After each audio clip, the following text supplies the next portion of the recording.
اللہ جل جلالہ نے بنی اسرائیل کے چند اوصاف قرآن مجید میں ذکر فرمائے ہیں، اور اس میں سے ایک وصف، ایک بات اللہ جل جلالہ فرما رہے وَيَقْتُلُونَ النَّبِيِّينَ بِغَيْرِ الْحَقِّ،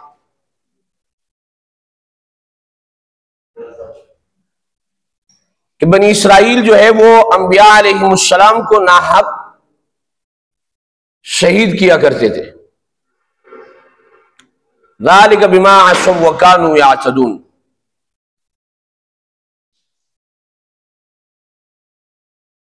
بنی اسرائیل انبیاء علیہ السلام کو ناحق شہید کیا کرتے تھے۔ نبی اکرم صلی اللہ علیہ وآلہ وسلم کا اس امت کے متعلق یہ فرمانا ہے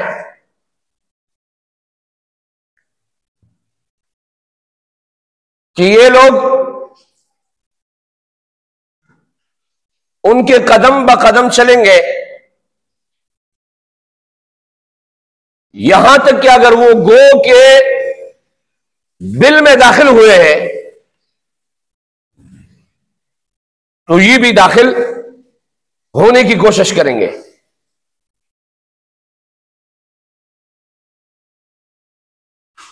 چونکہ نبی اکرم صلی اللہ علیہ وآلہ وسلم آخری نبی ہے، خود نبی پاک صلی اللہ علیہ وآلہ وسلم فرماتے کانت بنو اسرائیل تسوسهم الانبیاء،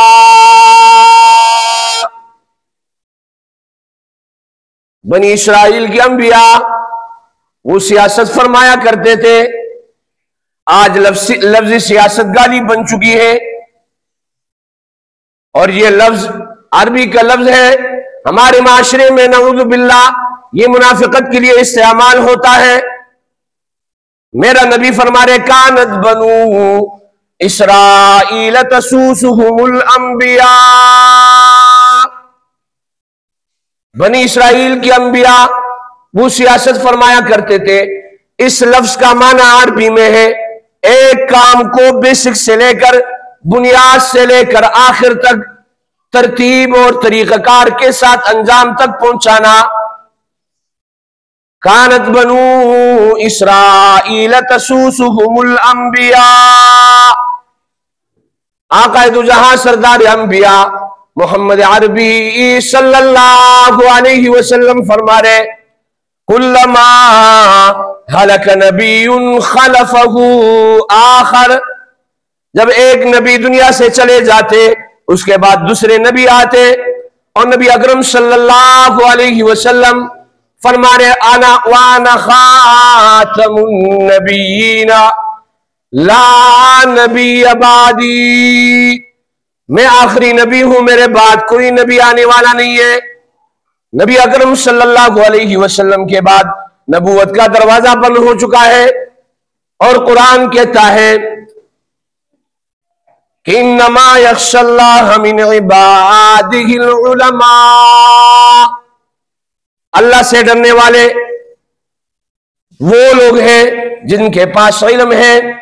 نبی اکرم صلی اللہ علیہ وآلہ وسلم فرماتے ہیں العلماء ورثۃ الانبیاء، علماء انبیاء علیہ السلام کے وارث ہیں۔ وَإِنَّ الْأَنْبِيَاءَ لَمْ يُوَرِّثُوا دِينَارًا وَلَا دِرْهَمًا، انبیاء علیہ السلام اپنی میراث میں درہم دنانیر نہیں چھوڑا کرتے ہیں۔ انما ورثوا العلم، وہ اپنی میراث میں علم چھوڑا کرتے ہیں۔ فمن اخذہ اخذ بحظ وافر، پس جس نے جتنا حصہ علم میں سے لیا اتنا بڑا وارث بنے گا۔ یعنی انبیاء علیہ السلام کا میراث کیا ہے؟ علم ہے۔ انبیاء علیہ السلام اپنی میراث میں دنیاوی چیزیں نہیں چھوڑا کرتے۔ ایک دن ابو ہریرہ رضی اللہ تعالیٰ عنہ مدینے کے بازار میں آئے، اعلان کیا ارے صحابہ آپ یہاں کیا کر رہے ہو؟ مسجد میں نبی پاک صلی اللہ علیہ وآلہ وسلم کا میراث تقسیم ہو رہا ہے اور خود بھاگ کر آئے یہ صحابہ ان کے پیچھے مسجد پہنچے. مسجد میں حلقہ لگا ہوا ہے, علم سکھایا جا رہا ہے. صحابہ نے جب دیکھا دنیاوی اعتبار سے میراث میں آپ کے ذہن میں آئے گا کہ کوئی جائیداد ہوگا, کوئی کاغذات ہوں گے, کوئی جو ہے ساز و سامان ہوگا. صحابہ کے ذہن میں بھی یہی آیا اور ابو ہریرہ رضی اللہ تعالیٰ عنہ سے کہنے لگے ارے ابو ہریرہ آپ بھی جھوٹ بولتے ہو.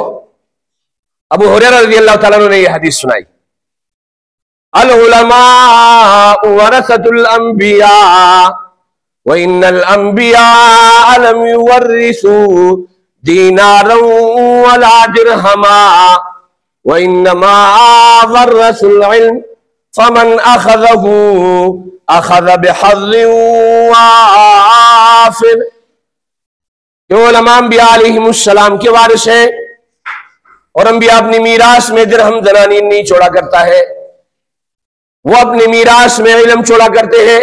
یہ علم کے حلقے لگے ہوئے ہیں, آپ اس میں سے جتنا لوگے اتنا ہی بڑا وارث بنو گے.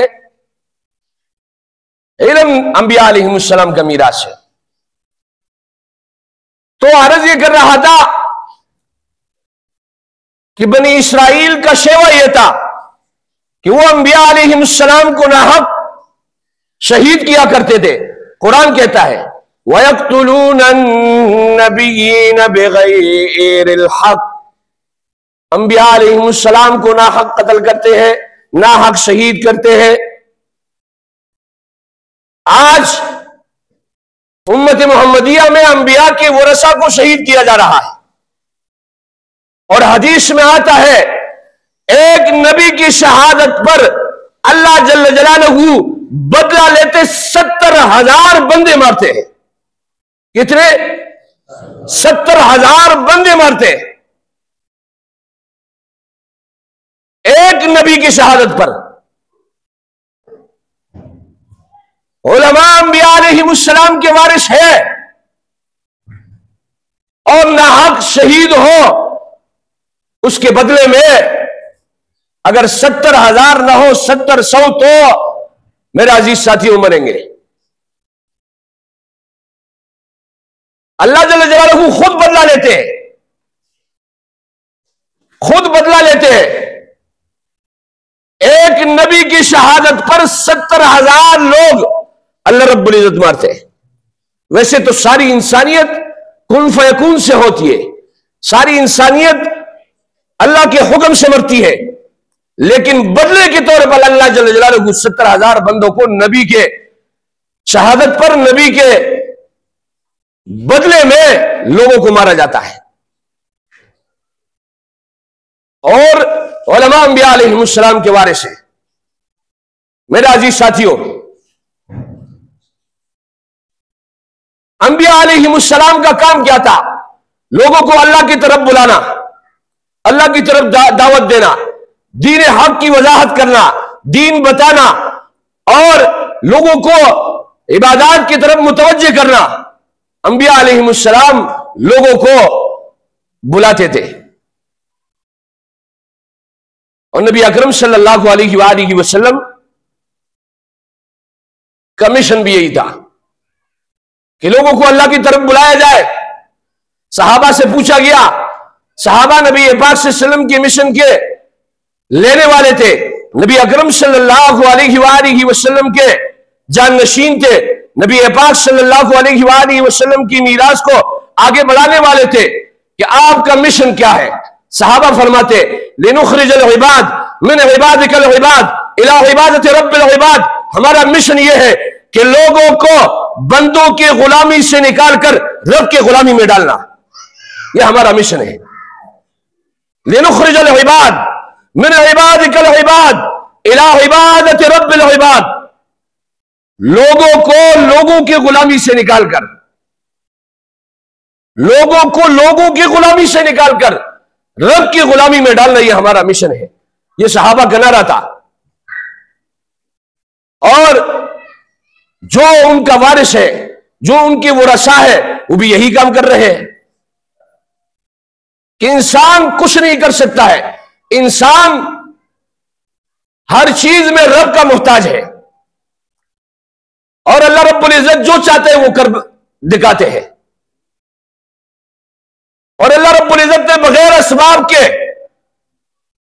بہت سارے لوگوں کو اللہ جل جلالہ نے وہ عزت عطا کی ہے کہ دنیا اس تاریخ کو دہراتی ہے، قرآن اس بات کو بتاتا ہے کہ اللہ جل جلالہ نے ساز و سامان کے ساتھ نمرود کو ایک مچھر کے ذریعے سے مارا ہے، فرعون کے ساتھ لاؤ لشکر تھا، بادشاہت تھی، جاہو جلال کا، لیکن رب کا فرمان ہوا، رب کا آرڈر ہوا، پانی نے اس کو غرق کر لیا۔ اسی طریقے سے یہ مثالیں موجود ہیں۔ اللہ رب العزت نے انسانیت کو بتایا ہے کہ اللہ رب العزت اسباب کے اللہ الصمد، اللہ بے نیاز ذات ہے، ان کا آرڈر آتا ہے کن ہو جا فیکون ہو جاتا ہے۔ مجھے اور آپ کو یہ قرآن مجید میں جو مثالیں دی ہے یہ میرے اور آپ کے لیے ہے۔ قرآن خود کہتا ہے، قرآن مجید میں جو قصے ہیں یہ صرف قصے نہیں ہے۔ لَقَدْ كَانَ فِي قَصَصِهِمْ عِبْرَةٌ لِأُولِي الْأَلْبَابِ، ان قصوں میں مسلمانوں کے لیے، عقل والوں کے لیے نشانیاں ہیں۔ اللہ رب العزت نے اس میں عقل والوں کے لیے نشانیاں رکھی ہے۔ میرے عزیز ساتھی، علماء انبیاء علیہم السلام کے وارث ہے۔ آج بنی اسرائیل کی طرح امت محمدیہ میں لوگ انہیں شہید کر رہے ہیں۔ نبی پاک صلی اللہ علیہ وآلہ وسلم نے آج سے 1450 سال پہلے فرما دیا لَتُتَّبَعَنَّ، کہ آپ اتباع کرو گے، آپ پیروی کرو گے بنی اسرائیل کی۔ اس طریقے سے اگر وہ گو کے بل میں داخل ہوئے ہیں تو یہ لوگ گو کے بل میں داخل ہوں گے۔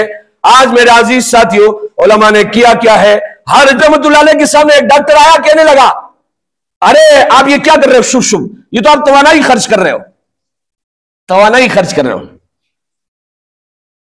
تو اس نے کہا چلو میں آپ کے سوال کا جواب دے دوں گا۔ تو ان کے جو دم کرنے والے لوگ تھے جب وہ چلے گئے، ڈاکٹر صاحب تشریف فرماتے، اشرف علی تھانوی رحمۃ اللہ علیہ نے ان کو گالیاں دینے شروع کر دی، ماں بہن کی ساری گالیاں دی۔ تو وہ شخص کہنے لگا رہے مولوی صاحب آپ تو آپ ٹھیک تھے، کیا پاگل ہو گئے، دیوانے ہو گئے؟ کہا نہیں، آپ کے سوال کا جواب دے رہا ہوں، میں ایک مخلوق ہوں، میرے اس گالی کی وجہ سے آپ کے چہرے کا رنگ کبھی پیلا کبھی سرخ ہو جاتا ہے، رنگ بدلتا ہے، یہ تو توانائی ہے، آپ اس کو توانائی سمجھ رہے ہو نا، اور اس توانائی کی وجہ سے آپ کے چہرے کا رنگ بدلتا ہے، کبھی سرخ کبھی پیلا، اور جب رب کا کلام ہو، کس کا؟